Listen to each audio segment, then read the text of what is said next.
اب ہم کہتے ہیں ربیع الاول ہے، خوشی مناؤ، ٹھیک ہے، خوشی منانی چاہیے، اور جتنی زیادہ مناؤ اتنی ہی کم ہے۔ کیوں کہ نبی علیہ الصلوۃ والسلام کی امت میں اللہ نے ہمیں پیدا کر دیا، یہ وہ امت ہے جس کے لیے انبیاء دعا مانگا کرتے تھے کہ اللہ ہمیں نبوت نہیں چاہیے، ہمیں اس نبی کا امت ہی بنا دے۔ یعنی اتنی بابرکت امت کہ جنتیوں کی 120 صفحے ہوں گی۔ جنتیوں کی کتنی صفحے ہوں گی؟ 120 صفحے ہوں گی، ایک صف مشرق سے مغرب تک۔ یہ نہیں ہے کہ چھوٹی موٹی صفحے، ایک صف مشرق سے مغرب تک، اور 120 صفحوں میں 80 صفحے صرف اس امت کی ہوں، اور 40 صفحے پیچھے امتوں کی جو گزری جنتیوں کی۔ 40 صف کے لوگ وہ ہوں گے جو ایک کم و بیش 1,24,000 امتیں گزری ہیں۔ ظاہر بات ہے نبی ہے تو ہر نبی کی الگ الگ امت، لیکن اس امت کو آپ اندازہ لگائیے، امت ایک ہے، نمبر 1,24,000 کے بعد نمبر آ رہا ہے، لیکن جنت میں جانے والوں کی کتنی صفحے ہیں؟ 80 صفحے ہیں۔ تو ہمیں تو اس امت میں اللہ نے پیدا کر دیا، ہمیں تو اس پہ خوشی منانی چاہیے۔ لیکن ایک بات یاد رکھیں، ایک خوشی وہ ہے کہ میں خوش ہو جاؤں، ایک خوشی وہ ہے کہ میرے نبی خوش ہو جائے۔ اب ہم نے ان دونوں خوشیوں کو سامنے رکھ کے دیکھنا ہے کہ میں کون سی خوشی مناؤں، اپنے آپ کو خوش کروں یا اپنے نبی کو خوش کروں؟ آپ مجھے بتائیں کون سی خوشی منانی چاہیے؟ اپنے نبی کو خوش کرنے والی نا، کیونکہ ہم اس کے غلام ہیں۔ غلام تو اپنی مرضی سے چلتا ہی نہیں ہے، غلام تو اپنے آقا کے چہرے کی طرف ہر وقت دیکھتا ہے کہ میرے آقا کی چاہت کیا ہے، میرے آقا کی خوشی کس چیز میں ہے، میرے آقا کی خوشی کس چیز میں ہے، تاکہ میں وہ کام کروں اور میرے آقا خوش ہو جائے۔ تو اب میرے اور آپ کے آقا جناب محمد مصطفیٰ صلی اللہ تعالیٰ علیہ وسلم کو ہم دیکھیں کہ میرے نبی کی خوشی کس چیز میں ہے، میں کون سی خوشی مناؤں جس سے میرے نبی خوش ہو جائے۔ تو ہم اگر حدیث کی کتابیں اٹھاتے ہیں، ہم اگر قرآن اٹھاتے ہیں، تو ہمیں یہ کہا جاتا ہے بھائی وہ خوشی مناؤ جس سے اللہ اور اس کے نبی خوش ہو جائے۔ میں نے گھر سجا لیا، بڑا خوبصورت ہے، میری گلی میں نے سجا دی، بڑی خوبصورت سجائی ہوئی، گھر بڑا خوبصورت سجایا ہوا ہے، لیکن گھر کے اندر اسی نبی کی نافرمانیاں ہو رہی ہے، تو بتائیں میرے نبی خوش ہوں گے اس طرح؟ آپ صاحب عقل ہے، میں آپ سے پوچھتا ہوں، گھر سجانا نبی کی خوشی میں بہت اچھی بات ہے، گلی سجانا بہت اچھی بات ہے، بازار کو سجانا بہت اچھی بات ہے، لیکن اس کی مثال ایسی ہے کہ ایک آدمی کو بھوک لگی ہوئی ہے اور آپ اس کو جناب چائے پیش کر رہے ہیں۔ اب اس وقت اس کو طلب کس چیز کی ہے؟ یہ دیکھو، طلب اس کو کھانے کی ہے، اور آپ دودھ پتی چائے پہ چائے بنا کے اس کو پیش کر رہے ہو، کہے گا اللہ کے بندے مجھے بھوک لگی ہوئی ہے، پہلے مجھے کھانا کھلا۔ کھانا کھانے کے بعد چائے کا مزہ آتا ہے، خالی پیٹ چائے کا مزہ نہیں آتا۔ ہمارے علاقے میں ایک آدمی تھا، کہنے لگا میرے گھر میں جب مہمان آتا ہے نا، میں پہلے 2-3 کپ چائے اس کو پلاتا ہوں۔ تو پوچھا کیوں؟ کہا اس لیے کھانا کم کھاتے تھے، اگر پہلے جو ہے کھانا پیش کرو پھر روٹی زیادہ کھا لیتے، تو پہلے اس کو 2-3 کپ چائے پلاتا ہوں، اس کی بھوک تھوڑی ختم ہوتی، پھر کھانا پیش کرتا ہوں، جہاں اس نے 2 کھانی وہ 1 روٹی کھا لیتا ہے۔ ویسے مذاق میں کہہ رہا تھا۔ تو وہی بات یہ ہے نا کہ ایک آدمی کو ضرورت کس چیز کی ہے؟ کھانے کی، اور آپ اس کو پیش کیا کر رہے ہو؟ چائے۔ میرے نبی کو ضرورت کس چیز کی اور ہم کر کیا رہے ہیں؟ یہ سوچیں۔ میرے نبی پاک صلی اللہ علیہ وسلم نے ساری زندگی ایک کچے گھر میں گزار دی، سمجھ آئی کہ نہیں؟ کوئی بلڈنگ نہیں بنائی، کوئی محل نہیں بنایا۔ اگر میرے نبی کو محلہ، یہاں تک کہ ایک دفعہ ایک صحابی نے کوئی اچھا سا گھر بنایا، اللہ کے نبی صلی اللہ علیہ وسلم راستے سے گزرے تو آپ نے یوں دیکھا، کہا یہ کس کا ہے؟ ناگواری کا اظہار کیا کہ یہ کیا بنایا ہے؟ صحابہ تو سمجھتے تھے نبی علیہ السلام والسلام کی چاہت کو، چہرے کو دیکھ کے وہ سمجھ جاتے تھے کہ ہمارے نبی کی تمنا کیا ہے۔ تو کسی نے کہا جی یا رسول اللہ یہ تو فلاں صحابی کی۔ اچھا، آپ گزر گئے، چلے گئے۔ جب وہ صحابی آئے نا، اس سے کسی نے کہا کہ تمہارے گھر کے پاس نبی علیہ الصلوۃ والسلام گزرے تھے اور انہوں نے ایسا ہی کہا، انہوں نے جا کے گھر ہی ختم کر کہ جو چیز میرے نبی کو پسند نہ ہو میں کیوں وہ کروں۔ ایک صحابی نے چادر اوڑھی ہوئی تھی، آئے سرکار کے محفل میں، آپ نے فرمایا یہ کیا ہے؟ ایسے ناگواری کا اظہار کی کہ یہ کیا اوڑھ رکھا ہے؟ بس صحابی کا اتنا سننا تھا، فوراً گھر گئے، آگ جل رہی تھی، چادر اتار کے آگ میں پھینک دی، جلا دی۔ اگلی دفعہ اللہ کے نبی نے پوچھا صحابی چادر کا کیا کیا؟ یا رسول اللہ تم آنکھ بھی جلا دی. کہا اللہ کے بندے گھر کی کسی عورت کو دے دیتے، مرد کے لیے اچھا نہیں تھا، اس لیے میں نے ناگواری کا اظہار کیا کہ مرد اور عورت کے لباس میں فرق ہونا چاہیے، تو اس لیے میں نے نہ کہا. یہ تو انہوں نے کہا یا رسول اللہ جو چیز آپ کو اچھی نہ لگے میں وہ گھر کی عورت کو دوں. اللہ، یہ عشق تھا ان کا. ہمارا والا عشق نہیں تھا دلیلیں پیش کر رہے. ہمارا عشق کیا ہے؟ وہ دلیلیں پیش کرتا ہے. ان کا عشق دلیل نہیں مانتا تھا، وہ بغیر دلیل کے عشق تھا ان کا. بس کہہ دیے نہیں پسند، بس ٹھیک ہے ختم. تو اللہ کے نبی نے ناپسندگی کا اظہار کیا، اس نے کیا کر دی؟ آگ میں جلا دی. مجھے یہ بتائے اللہ کے نبی صلی اللہ علیہ وسلم کو خوشی نماز پڑھنے سے ہوتی ہے یا گھر سجانے سے ہوتی ہے؟ نبی علیہ الصلوۃ والسلام کو خوشی سنتوں کو پورا کرنے سے ہوتی ہے یا گلی سجانے سے ہوتی ہے؟ ہر دل سجانے سے، نماز پڑھنے سے، سنتوں. ایک آدمی کی زندگی میں ایک سنت اس نبی کی نہیں ہے، وہ جتنے مرضی 20 جھنڈے لگا لیں گھر پہ، تو کیا اللہ کے نبی خوش ہو جائیں گے اس سے؟ وہی بات ہوئی ہے نا کہ نبی کو طلب کس چیز کی اور آپ کر کیا رہے ہو. یہ میں اب دیکھیں چائے پینا حرام تو نہیں ہے نا، جھنڈی لگانا یہ خوشی منانا حرام نہیں ہے، ٹھیک ہے آپ مناؤ، لیکن یہ دیکھو کہ پہلے طلب کس چیز کی ہے. پہلے جو ہے جس چیز کی طلب ہے پہلے وہ پوری کرو، اس کے بعد بے شک لگا دیں. وہ تو پوری نہ کی اور جو نہیں کرنے کا کام تھا وہ کرنا شروع کر دیں. بھائی پہلے اپنے نبی کو خوش کرو، اس کی سنتوں پہ عمل کرو. پہلے یہ دیکھو یہ ربیع الاول مجھے پیغام کیا دے رہا ہے. مجھے اس ربیع الاول سے یہ پیغام لینا چاہیے کہ میں نے سچا عاشق رسول بننا ہے، اور سچے عاشق رسول کے لیے ایک سنت پہ عمل کرنا لازم ہوتا ہے. سچا عاشق رسول تو کبھی نماز کا چھوڑنے کا سوچ بھی نہیں سکتا ہے. جو سچا عاشق رسول ہوگا جو سچا عاشق رسول ہوگا وہ کبھی اپنی نبی کی زندگی کے خلاف ایک قدم بھی نہیں اٹھاتا ہے. ایک اللہ والے فرمانے لگے میں روزے رسول پہ حاضر ہوا، ڈرتے ڈرتے قریب ہوا، سلام کے لیے ڈرتے ڈرتے قریب، اور آہستہ آہستہ زبان پہ کہہ رہا ہوں الصلاۃ والسلام علیکہ یا رسول اللہ، الصلاۃ والسلام علیکہ یا حبیب اللہ، لیکن ڈر رہا ہوں کہ پتہ نہیں جواب آگے سے یہ نہ آئے کہ جا دور ہو جا مجھ سے. تو کہا ڈرتے ڈرتے جب میں قریب ہوا تو مجھے روزے سے یوں آواز آئی کہ اے شفیع مجھ سے دور ہو کے بھی وہ میرے قریب ہے، مجھ سے دور ہو کے بھی وہ میرے قریب ہے جو میرے سنتوں پہ عمل کرتا ہے، اور میرے قریب رہ کے بھی مجھ سے دور ہے جو میرے سنتوں پہ عمل نہیں کرتا. تم نے کیا سمجھ رکھا کہ جو نبی کے روزے کے ساتھ لگ گیا وہ قریب ہو گیا، جو دور ہے وہ دور؟ نہ، یہ کبھی نہ سوچ.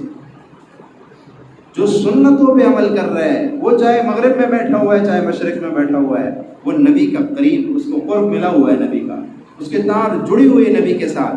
اور جو قریب روزے میں رہ کے بھی سنتوں پہ عمل نہیں کرتا وہ اپنے آپ کو تو قریب سمجھتا ہے، لیکن اللہ کے ہاں وہ قریب نہیں ہے، وہ بہت دور جا چکا ہے، وہ بہت دور جا چکا ہے. اس لیے یہاں ایک نقطہ علماء نے اٹھایا ہے کہ بعض لوگ مدینے میں مر جاتے ہیں، ان کی قبر بھی جنت البقیع میں بن جاتی ہے، لیکن فرشتے اس کی لاش کو اٹھا کر جس کے وہ قابل تھا وہاں پہنچاتے، اور دنیا کی کسی کونے میں کوئی عاشق رسول ہوتا ہے اس کو اٹھا کے جنت البقیع میں لے آتے.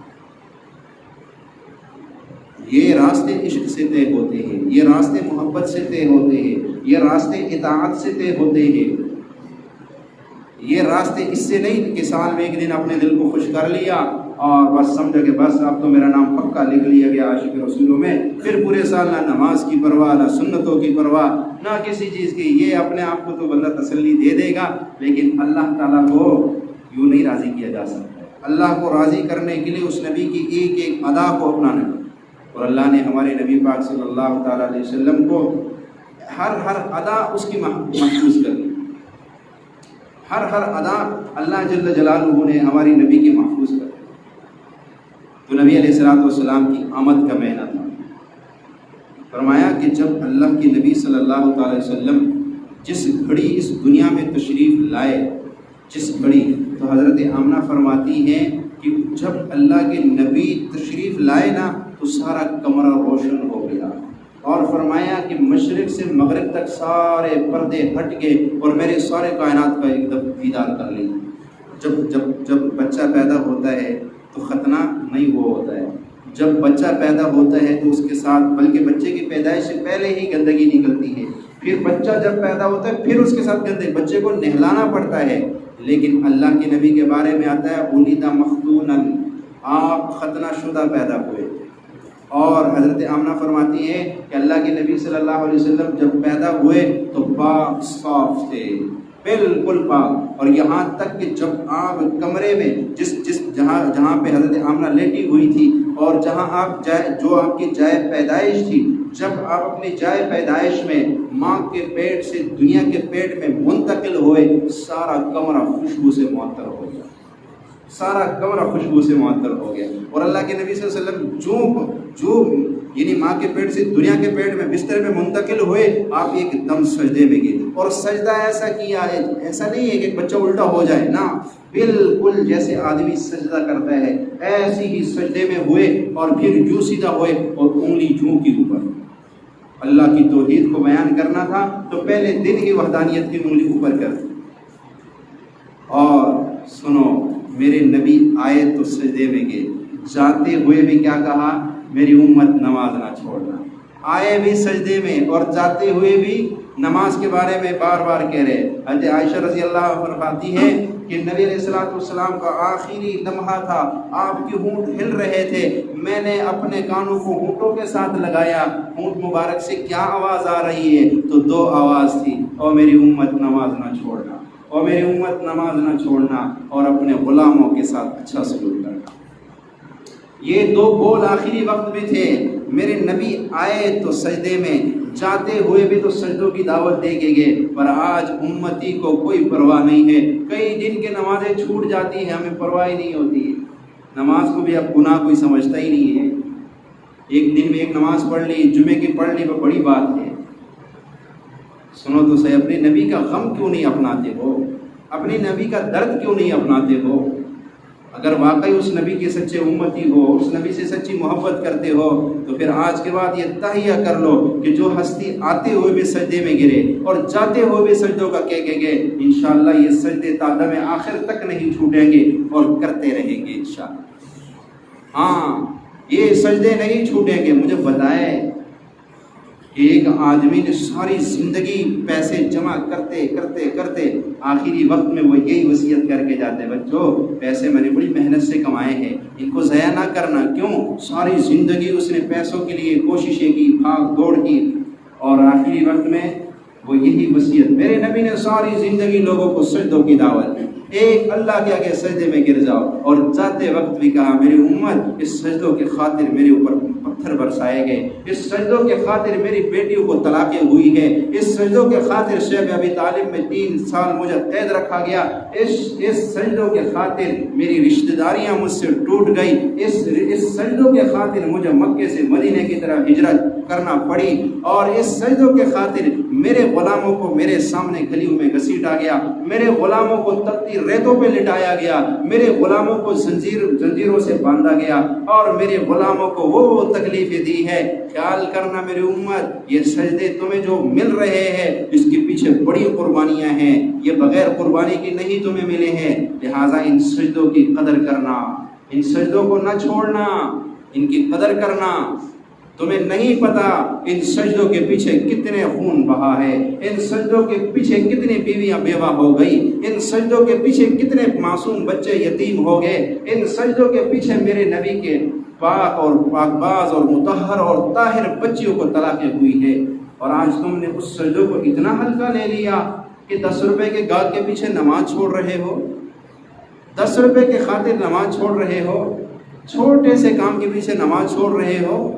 خیال کرنا، یہ سجدے اگر سجدوں کی تحقیق کرو گے تو ایک ایک سجدہ تمہیں ساری دنیا کی دولت سے افضل نظر آئے گا، ساری دنیا کی دولت سے افضل نظر آئے گا. لہٰذا ان سجدوں کو نہ چھوڑنا. تو آتے ہوئے بھی سجدے میں اور جاتے ہوئے بھی یہ پیغام دے کے جا رہے ہیں کہ میری امت سجدوں کو نہ چھوڑنا، میری امت سجدوں کو نہ چھوڑنا. اس لیے بھائیو، آج اس ربیع الاول میں یہ تہیہ کر لے کہ انشاءاللہ ہم کبھی نماز نہیں چھوڑیں گے، ہم کبھی نماز نہیں چھوڑیں گے. اور قیامت کے دن سب سے پہلے نماز کا پوچھا جائے گا. قبر کے اندر فرمایا جو آدمی 5 وقت کی نماز کی پابندی کرتا ہے اللہ 5 انعام سے نوازے گا. موت کی سختی نہیں، اللہ رزق کی تنگی ہٹا دے گا. موت کی سختی نہیں ہوگی، عذاب قبر نہیں ہوگا، قیامت کے دن حساب نہیں ہوگا، اور جنت میں بغیر حساب کے داخل ہو جائے۔ 5 وقت کی نماز کی پابندی کرنے والا۔ میرے بھائیو، اللہ تعالیٰ نے ہمیں ایسا نبی دیا ہے کہ میں کتاب میں پڑھ رہا تھا کہ اس کی سیرت، اس کی صورت اور اس کی سیرت پر بڑے بڑے علماء، شعراء، ادیب، محدثین، مفسرین، ہر ایک نے اس نبی کی سیرت کو بیان کیا ہے، لیکن لا يمكن الثناء کما کان حقہ، فرمایا نہیں، ہم سے وہ حق ادا نہیں ہو سکا اس کی سیرت کا بیان کرنے کا جیسے حق ہے۔ یہاں تک کہ قرآن کے 29 حروف ہے، 29 حروف سے قرآن بنا ہے، 29 حروف سے احادیث بنی ہے، 29 حروف سے ہٹ کے آپ کو کچھ بھی نہیں ملے گا۔ سارا قرآن ٹٹول کے دیکھو، 29 حروف سے بنا ہوا ہے، الف با تا سا جیم ہا خا دال یا تک یہ حروف آپ کو ملیں گے۔ ان حرفوں نے بھی میری نبی کی سیرت کا جلسہ منعقد کیا، اور ہر ایک نے آ کے میری نبی کی سیرت کو بیان کیا۔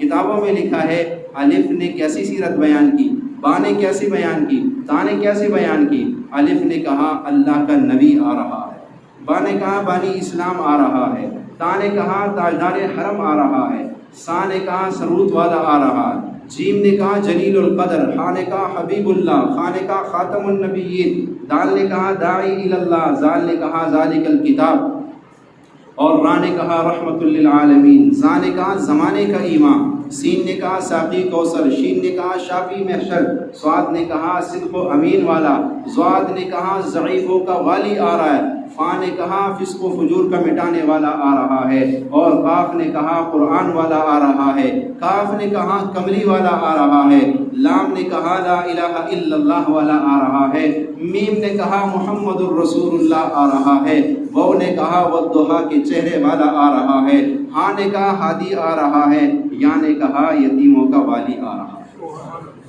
یا نے کہا یتیموں کا والی آ رہا ہے۔ جس ہستی کی سیرت اللہ قرآن میں بیان کرے، قرآن سارا بھرا ہوا ہے۔ اللہ تعالیٰ نے دیکھو میرے نبی کو محبت کتنی دی، ادب کتنا دیا، مقام کتنا دیا۔ اللہ تعالیٰ نے میرے نبی کے کبھی اللہ نے میرے نبی کو ایک نام سے نہیں پکارا۔ ایک نام سے کیوں نہیں پکارا؟ اس لیے کہ اللہ کو جو اپنے نبی سے محبت تھی نا، وہ ایک نام میں سما نہیں سکتی۔ اس لیے کیا کہا؟ یا ایھا المزمل، یا ایھا المدثر، یا ایھا الرسول، یا ایھا النبی، یاسین، طٰہٰ، مبشر، نذیر، داعی الی اللہ، محمد، احمد، قاسم، عاقب، حاشر، فاتح، بشیر، نذیر۔ یہ ناموں کو بدل بدل کے کیوں پکارا جا رہا؟ اس لیے کہ اللہ کی محبت کا دباؤ اتنا زیادہ تھا اپنے نبی سے کہ وہ ایک نام محمد میں سما نہیں سکتا تھا، اس لیے ناموں کو بدلا۔ اور جب دیگر انبیاء کو یا یحییٰ خذ الکتاب بقوہ، یا عیسی ابن مریم، یا ابراہیم، یا زکریا، یا داؤد، اور جب میری نبی کی باری آئی تو نام نہیں لقب سے پکارا۔ یہ بھی ادب ہے۔ آپ کسی کو نام سے پکارنا بید بھی ہے، اور لقب سے پکارنا ادب سمجھا جاتا ہے۔ لقب سے پکارنا، تو اللہ نے میرے نبی کو لقب سے پکارا، نام سے نہیں پکارا۔ یہ بتایا کہ تمہیں نہیں پتا اس نبی کا مرتبہ اور مقام کیا ہے، اس نبی کا مرتبہ اور مقام کیا ہے یہ اللہ جانتا ہے۔ اور نہ تو اللہ ہر جگہ یا محمد کہہ کے پکارتا، نہیں، یہ ناموں کو بدلا ہی اسی لیے۔ ایک تو ہمیں اس نبی کا مرتبہ اور مقام بتایا، دوسرا اللہ نے یہ ظاہر کیا کہ لوگوں میں رب ہو کہ تمہارے نبی سے اتنی محبت کرتا ہوں کہ میری جو محبت ہے وہ ایک نام میں سما نہیں سکتی، تو تم امتی اور غلام ہو کہ کیوں اس کو اپنے سینے سے نہیں لگاتے، تم کیوں اسے محبت نہیں کرتے۔ حضرت عائشہ رضی اللہ تعالیٰ عنہ ایک دفعہ چرخہ کاٹ رہی تھی، اور اللہ کے نبی سے ایک جگہ بیٹھ کے نا اپنا جوتا سی رہے تھے۔ اللہ کے نبی اپنے گھر کا کام کاج خود کیا کرتے تھے، ہماری طرح چودھری بنتے نہیں تھے زیادہ۔ اور آج کل یقین جانیے اس تکبر نے اور اس چودراہٹ نے کتنے گھروں کو برباد کر دیا۔ اور ایک دن شادی ہوئی، اگلے دن پوچھا طلاق ہو، چھوٹی چھوٹی باتوں پہ طلاقیں ہو رہی، چھوٹی چھوٹی باتوں پہ طلاقیں ہو رہی۔ معاشرہ اس وقت کس طرف جا رہا ہے؟ عدم برداشت۔ اللہ کے نبی نے ہمیں گھر کی زندگی سکھائی ہے کہ گھر میں کیسے رہنا ہے اور باہر کیسے رہنا ہے۔ تو اللہ کے نبی صلی اللہ علیہ وسلم اپنا جوتا سی رہے اور آپ کے ماتھے پہ پسینہ آیا، اور حضرت عائشہ رضی اللہ تعالیٰ عنہ یوں دیکھ کے نا مبہوت ہو گئی۔ تو اللہ کے نبی نے حضرت عائشہ کی طرف دیکھا، اے عائشہ کیا ہو گیا؟ کہ یا رسول اللہ آپ کے چہرے انور کے اس پسینے کو دیکھ کے نا تو مجھے ابو الکبیر الغزلی ایک شاعر گزرے ہیں بہت بڑے عرب کے، تو ان کا ایک شعر یاد آیا، اذا نظرت الى اسرت وجهه برقت كبرق العارض المتحلل۔ ہم مجھے یہ شعر یاد آ گیا۔ اس شعر کا ترجمہ کیا ہے؟ کہا اذا نظرت الى اسرت وجهه، کہ جب میں اس کے چہرے کی طرف دیکھتا ہوں، برقت كبرق العارض المتحلل، تو یوں نظر آتا ہے جیسے اس کا چہرہ یوں چمک رہا ہے جیسے آسمانی بجلی چمکتی ہے۔ آپ کے چہرے میں مجھے ایسا حسن نظر آیا اور ایسی چمک نظر آئی کہ مجھے بے ساختہ وہ اشعار یاد آ گئے۔ اور ایک دفعہ حضرت عائشہ رضی اللہ عنہا فرماتی ہے کہ میں کپڑا سی رہی تھی گھر میں اور اندھیرا تھا، سوئی گر گئی، سوئی نہ ملی، تو روشنی کا انتظام تو ایسا تھا نہیں، تو کہا میں سوئی ڈھونڈتی رہی، سوئی نہ ملی۔ اتنے میں اللہ کے نبی صلی اللہ علیہ وسلم گھر میں داخل ہوئے تو آپ کے چہرے انور سے ایسی روشنی نکلی کہ وہ سوئی بھی چمکنے لگ گئی۔ ایک صحابی حضرت جابر بن سمرہ فرماتے ہیں کہ ایک دفعہ چاندنی کی رات تھی اور میں نے نبی پاک صلی اللہ علیہ وسلم کو دیکھا، آپ صلی اللہ علیہ وسلم بیٹھے ہوئے ہیں، میں کبھی آپ کے چہرے کو دیکھتا اور کبھی چاند کو دیکھتا، میں موازنہ کر رہا تھا کہ دونوں میں حسن کس میں زیادہ ہے۔ آخر مجبور ہو کے مجھے کہنا پڑا کہ یا رسول اللہ آپ کا چہرہ چاند سے بھی زیادہ خوبصورت ہے۔ چاند سے تشبیہ دینا یہ بھی بھلا کوئی انصاف ہے؟ چاند کے چہرے پہ چھائیاں اور مدنی کا چہرہ صاف ہے۔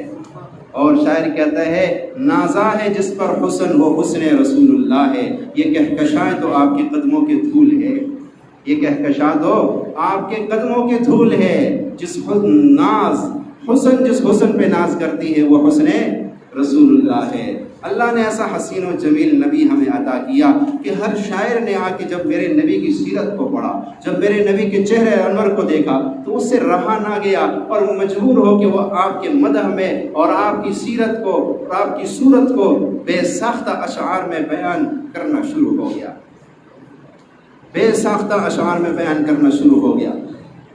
اس لیے ایک شاعر بہت بڑے ولی بھی شاعر بھی گزرے ہیں، شیخ سعدی رحمہ اللہ۔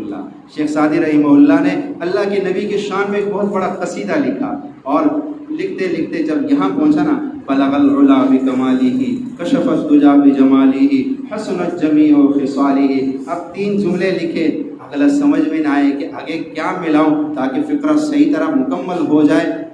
آپ اسی عشق و مستی میں پریشان، کیا کیا جائے، کون سا جملہ لگایا جائے، لیکن کوئی جملہ سمجھ میں نہ آئے۔ جب قسمت نے جھاگنا ہونا تو کوئی بہانہ بن جاتا ہے۔ بس اسی عالم میں بیٹھے اور یوں نیند کی غنودگی ہوئی اور یوں قسمت جاگی اور سرکار مدینہ خواب میں تشریف لائے۔ کہا سعدی کیوں پریشان بیٹھا ہوا ہے؟ کہ یا رسول اللہ آپ کے شان میں اشعار پڑھ رہا ہوں، آخری فقرہ سمجھ میں نہیں آ رہا ہے، کیا کہوں؟ کہا سناؤ تو صحیح کیا اشعار پڑھے؟ کہا شیخ سعدی نے کہا بلغ العلا بکمالہ کشف الدجی بجمالہ حسنت جمیع خصالہ۔ آپ نے فرمایا پڑھ صلو علیہ وآلہ، صلو علیہ وآلہ، کیا کمال کا جملہ، یقین جانیے، صلو علیہ وآلہ، آل پر بھی اور اس پر بھی درود ہو، رحمتوں کا نزول ہو۔ میرے بھائیوں ایسا حسین و جمیل نبی اللہ نے ہمیں دیا ہے جس کے چہرے انور کو دیکھ کے لوگ بھی کوئی نقص نہ نکال سکے، تو اس کی زندگی میں کیا نقص ہے جو ہم نہیں اپناتے؟ بتاؤ۔ اگر کل کو اللہ نے پوچھ لیا ہم سے، اور میرے بندے تجھے میں نے ایسا نبی دیا تھا جس کے شان کو شعراء بیان کرتے کرتے تھک گئے، مفسرین بیان کرتے تھک گئے، محدثین بیان کرتے تھک گئے، ادیب بیان کرتے تھک گئے، تو اس کے چہرے میں اور اس کے ظاہری بدن میں کوئی نقص نہ نکال سکا، تو اس کی زندگی میں کیا نقص تھا جو تو نہیں اپنا رہا تھا اور ہچکچا رہا تھا؟ کیا جواب دیں گے؟ اور فرمایا، ابن عساکر کی روایت بتا رہا ہوں آپ کو کہ اللہ کے نبی صلی اللہ علیہ وسلم جب دنیا میں تشریف لائے نا تو حضرت آمنہ فرماتی ہیں کہ ایک بادل آیا اور اس نے آپ کو ڈھانپ لیا، ایک بادل نے آپ کو ڈھانپ لیا۔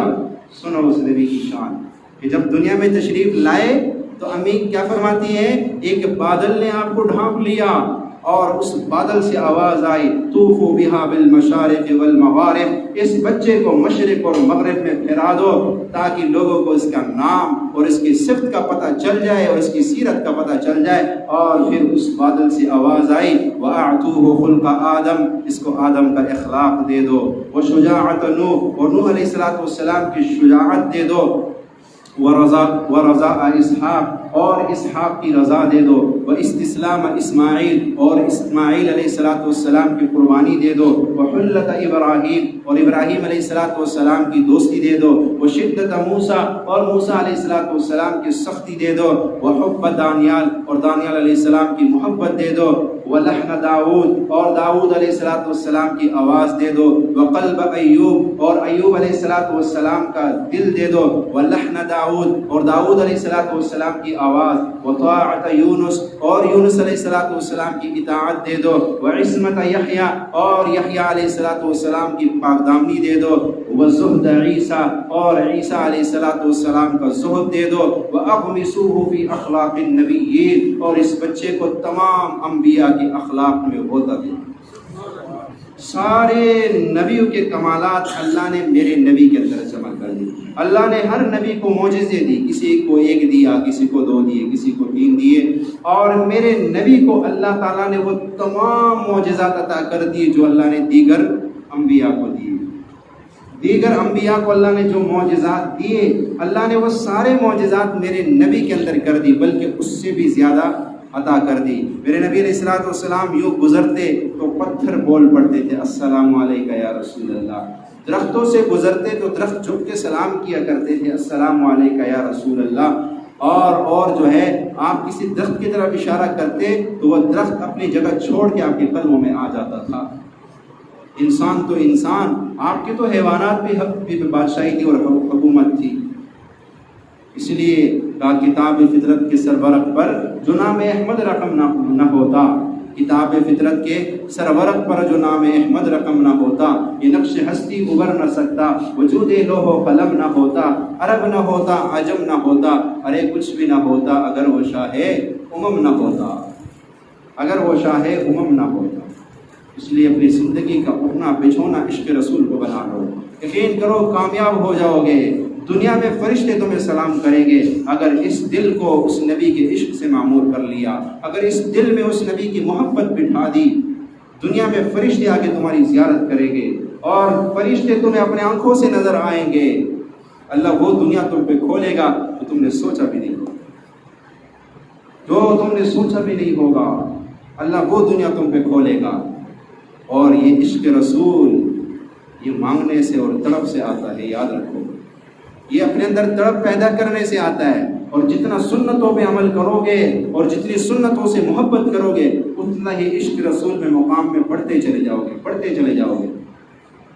اور اگلی چیز پچھلے جمعے میں نے بات کی، درود شریف کا اہتمام، جتنا کثرت سے درود پاک پڑھو گے اتنی ہی کثرت سے اللہ کے نبی صلی اللہ علیہ وسلم کی زیارت ہوا کرے گی۔ اسی کتاب کے اندر ماشاءاللہ آپ لوگوں نے بڑی محنت کی کہ اتنے مجمع نے 6 کتابیں خرید لی پچھلے جمعے میں۔ یہاں آپ لوگوں کے عشق اور محبت کو میں سلام بھی پیش کرتا ہوں کہ درود شریف کی 6 کتابیں آپ لوگوں نے خرید لی۔ سوچنے کی بات ہے کہ اللہ کے نبی صلی اللہ علیہ وسلم پہ درود پڑھنا عام ہو جائے، اس کے لیے ہمارے اگر 10-20 روپے لگ بھی جائے تو کیا ہے، کوئی تو درود پڑھے گا، ہمیں اس کا ثواب تو ملے گا۔ تو درود شریف کثرت سے پڑھو۔ میں نے کہا یہ کتاب ربیع الاول کا مہینہ ہے، اس مہینے کے حوالے سے اس کتاب کو زیادہ سے زیادہ خرید کے لوگوں میں تقسیم کرو، تمہیں پتہ نہیں اس کے کیا کیا کمالات تمہیں ملیں گے، کیا کیا برکتیں تمہیں ملیں گی۔ اسی کتاب کے اندر ایک واقعہ لکھا ہے، شیخ ابو العباس مدنی رحمۃ اللہ تعالیٰ نے فرمایا کہ میں اپنے آپ کو فقراء میں شمار نہیں کرتا ہوں اگر ایک لمحے کے لیے بھی مجھے زیارت رسول نصیب نہ ہو، ایک لمحہ بھی میرا بغیر زیارت رسول کے نہیں گزرتا ہے۔ یہ مقام ملا کیسے؟ فرمایا یہ مقام درود پاک کی برکت سے ملا ہے۔ یہ مقام جو مجھے ملا ہے، تو یہ مقام مجھے کس سے ملا ہے؟ درود پاک سے ملا ہے۔ تو انشاءاللہ درود پاک پڑھیں گے نا تو اللہ سے مانگے بھی عشق نبی، اور درود پاک جتنا زیادہ پڑھو گے اتنا ہی روحانی توجہات آتی رہے گی اور یہ سینہ معمور ہو جائے گا۔ اللہ ان باتوں پہ عمل کی توفیق عطا فرمائے۔ وآخر دعوانا